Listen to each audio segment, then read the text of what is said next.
భారత్లో ఇటీవల ముగిసిన ఐసీసీ వన్డే క్రికెట్ వరల్డ్ కప్లో అదరగొట్టిన భారత star batter Virat Kohli man of the series అవార్డును గెలుచుకున్నాడు.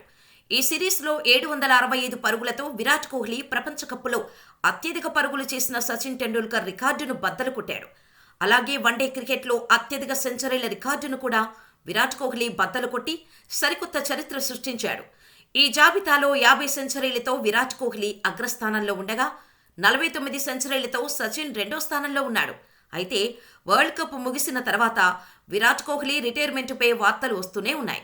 ఇదే క్రమంలో దక్షిణాఫ్రికాతో జరగబోయే వన్డే టీ20 సిరీస్కు విరాట్ను బీసీసీఐ పక్కన పెట్టడంతో రిటైర్మెంట్ ఊహాగానాలు మరింత ఊపందుకున్నాయి. ఇక తాజాగా cricket God master blaster Sachin Tendulkar ఈ విషయంపై ఆసక్తికరమైన వ్యాఖ్యలు చేశాడు. తన ప్రపంచ రికార్డులను బద్దలు కొట్టిన విరాట్ కోహ్లీకి క్రికెట్లో ఇంకా చాలా నైపుణ్యాలు ఉన్నాయని, తాను సాధించాల్సింది చాలా ఉందని చెప్పాడు. 2023 ప్రపంచ కప్లో భారత జట్టు ఓటమిని బట్టి విరాట్ కోహ్లీ కెరీర్ను ఎవరూ నిర్ణయించకూడదని సచిన్ పేర్కొన్నాడు. అతని ప్రయాణం ఇక్కడే ఆగిపోదని చెప్పాడు. అలాగే విరాట్ కోహ్లీ 50వ సెంచరీ సాధించినందుకు చాలా సంతోషంగా ఉంది. అతని ప్రయాణం ఇక్కడితో ఆగదని నేను ఖచ్చితంగా అనుకుంటున్నాను.